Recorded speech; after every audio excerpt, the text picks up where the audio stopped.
to my channel. If you're new here, please do subscribe down below.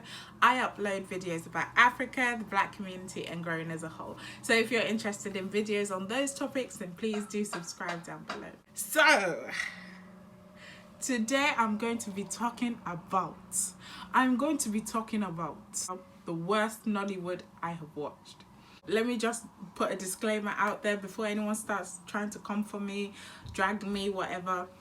I love Nollywood. I grew up watching Nollywood, so I have nothing but love for the Nollywood industry. But us Nigerians, we're too prideful sometimes. Sometimes we have to admit, like, Nollywood can be trash. It honestly can be trash.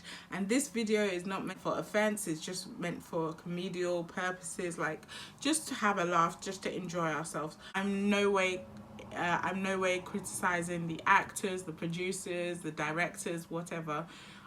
I'm not coming for them, okay? I'm just saying that this movie could have done better. Like, it wasn't... No, it was a no from me. This is what I'm saying. I'm saying the movie was a no from me. Some people, literally, some people love this movie. I went to the comment section, people loving up the movie. That's fine. For me, it was a no. And I'm gonna get into the reasons why. Also, before I start, I want to say there are so many good Nollywoods out there. Like stuff on YouTube like Skinny Girls in Transit. I love Skinny Girls in Transit. Is it The Wedding or The Wedding Party with Banky W in there? Something like that. And whatever else I think of whilst editing this, I'll put it here, because there are so many good Nollywoods out there. And I do love how the Nollywood industry are trying to put Nigeria on the map in terms of global creativity and production. But we have to admit, there's some Nollywoods out there that are a no, and this one is a no. This film I watched has 2 or 3 parts, I believe. I only watched part 1. Even the part 1 that I watched, I want compensation for. I want someone to pay me because I'm still hungry. I'm still hungry that I watched that. Honestly, I was so disappointed. And you know, some Nollywoods, they be doing madness, doing part 5, part 6, part 7. Who has the time to be watching part 6 and part 7? When the parts are at least 2 hours. They're at least 2 hours. Nobody's got time for that. So I only invested in part 1 of this film because, oh my gosh. Even that part 1, I want compensation for. I'm serious. Someone needs to pay me for watching that film. I don't know who I need to call, who I need to talk to. I want my time back, or I want money, because it was just a mess. It was just a mess of a show. So when I usually watch Nollywoods, I watch the romance kind of lovey-dovey kind of stuff. So that's why I know that there are some good ones out there in that realm. But I decided to switch it up because quarantine has switched up my life. So got bored of all of that, and I was like, you know what? I want to see some sci-fi, some action. Mistake. So let's get into the reasons why. The film is called Cheche. I don't know where the film is set. They never say. If you want to watch the film, it's on your head. Okay, so let's talk about this movie. So just everything was rubbish. From the lighting to the sound production to the acting to everything. Okay, but aside from that, let's look at the storyline. Let's look at the plot. And again, I can only speak for part 1. I only watched part 1. Maybe part 2 is better. Doubt it, but we don't know. So part 1, we start off with the narrator, which, oh my God. The narrator has the most annoying voice. Like the narrator's voice for me was just a no. So in the beginning, so there are 2 groups of criminals or bad guys or whatever you want to call it.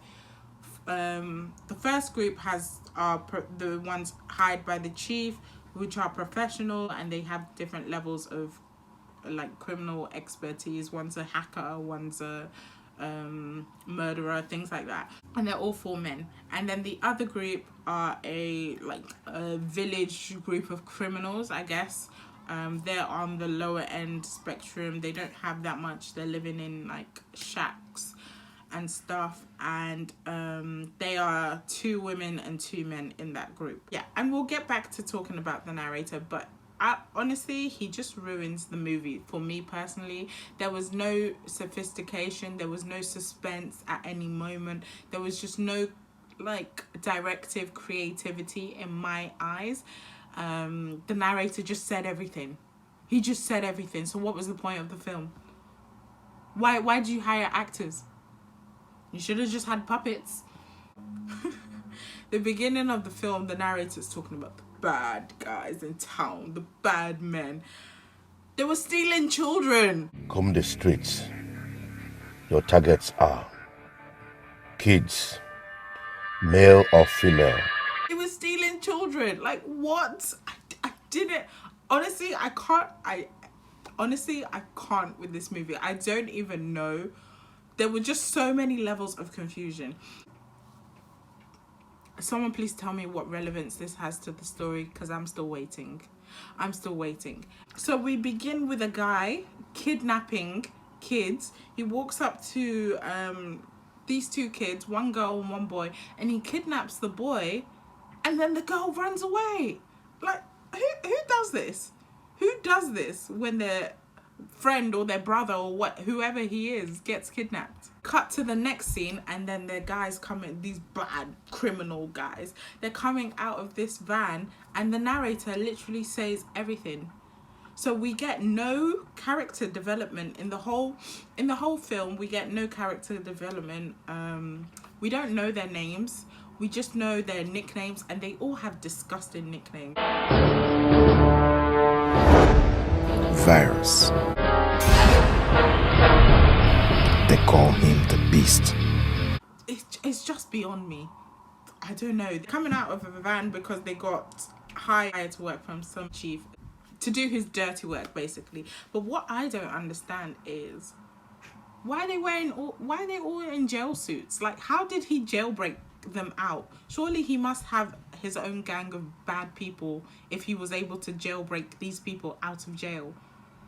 Why do you need them? Also, why are they in their prison uniform? Won't that make them more like of a suspect if they're on the road? You know, like, at least change their clothes. It was very odd to me.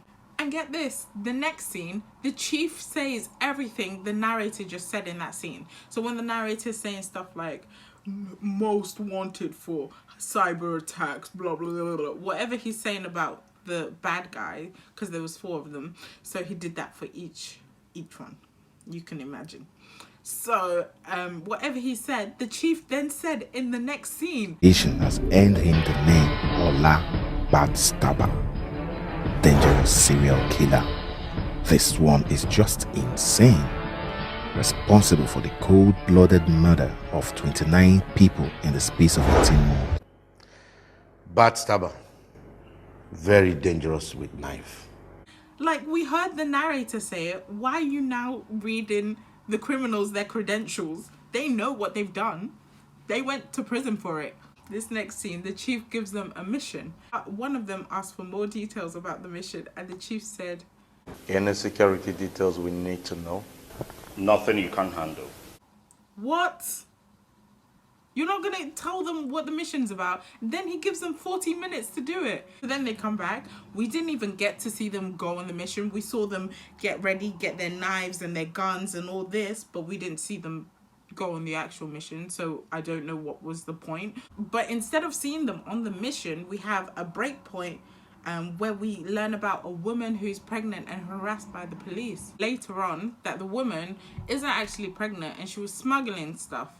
And I don't know what she was smuggling. I'll put it here. And can anyone tell me what this is? What? I don't know. They kept calling it granite, but it's not a it's not granite. I don't know. I don't know what slang it is for. Maybe it was like bullets or something. I don't know. They never explain anything really in this story. Nothing was really explained. I don't know anything about these people. I just see them regularly on the screen again. You're just stumbling through this movie trying to figure it out. For an action movie, I spent my whole time watching it like this. Even in the action scenes, which I'll get into. Spoiler alert. Rubbish. So now, I kid you not, the next maybe 6 or 7 scenes after this were just unnecessary. I'll play you some of what they were showing.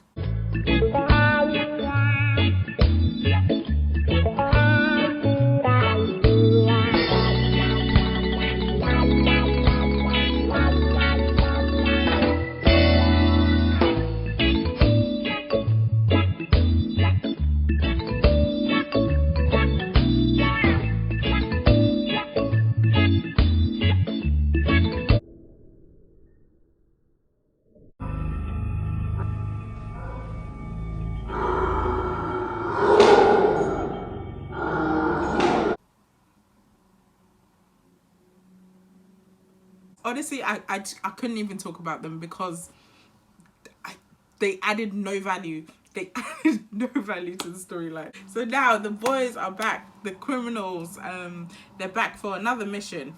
One of them asks again for more details about the mission, and they just don't give them any details. So I don't know how these men are expected to go about and do their job when they're getting no information. They're just being time given weapons and then sent off.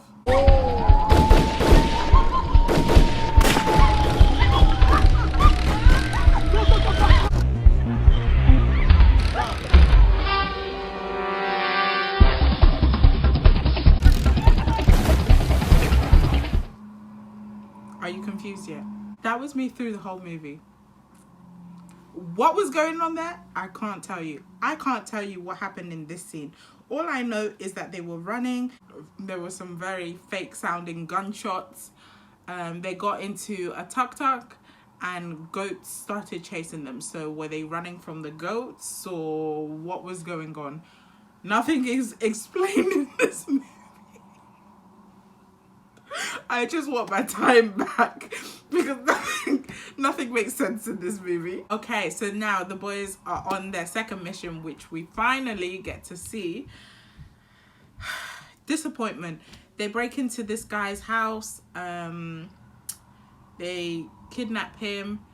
Then they take him to a bush and torture him. I don't know why. They just, a random area, they torture him, asking for a password. He says he doesn't, asking for a password. He tells them something, and then they ask for his friend. And this is all before they decide to beat him up for being gay. We love it. After he told them the friend's name, they go to the hotel that the friend is staying in. We don't know how they knew the friend was staying in a hotel. They never explained that. We just end up in the hotel, and they kidnap the friend as well. And then when they kidnap the friend, they take them to a location. They ask the friend the same question, like, what's the password to something something.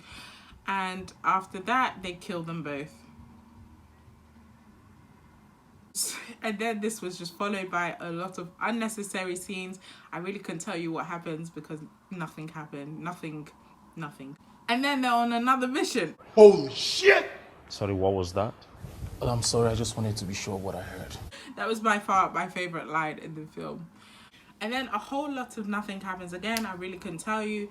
And then an hour and a bit into the film, I think an hour and a half into the film, is where the action actually starts. So they are on their third mission now, I believe, in the film.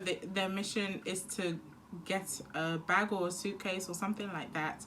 So they decide to cause a traffic jam. When they spot the specific car that they want coming. The car comes, they're shooting at the car. Please tell me, if someone is shooting at you, now I can't drive, I don't have my driver's license yet, but please tell me, if someone is shooting at you, do you swerve your car and get out? Or do you reverse the fuck out of that situation? I really couldn't understand why it was, I don't know. They decided to swerve their car and then get out. And then the criminals were able to kill them all and then grab the suitcase that they needed. They all do this slow walk away from the car and all the dead bodies. And an explosion out of nowhere. What? Where did that come from? Where did it come from? So now they have their final mission in this part, and oh my gosh. And they are going to someone's house to burgle it. There's like a fight scene, a shootout, and one of the guy gets shot in the arm, like right about here. So what did the rest of them decide to do? Leave him behind. They said there was nothing they could do in the next scene. He got shot here.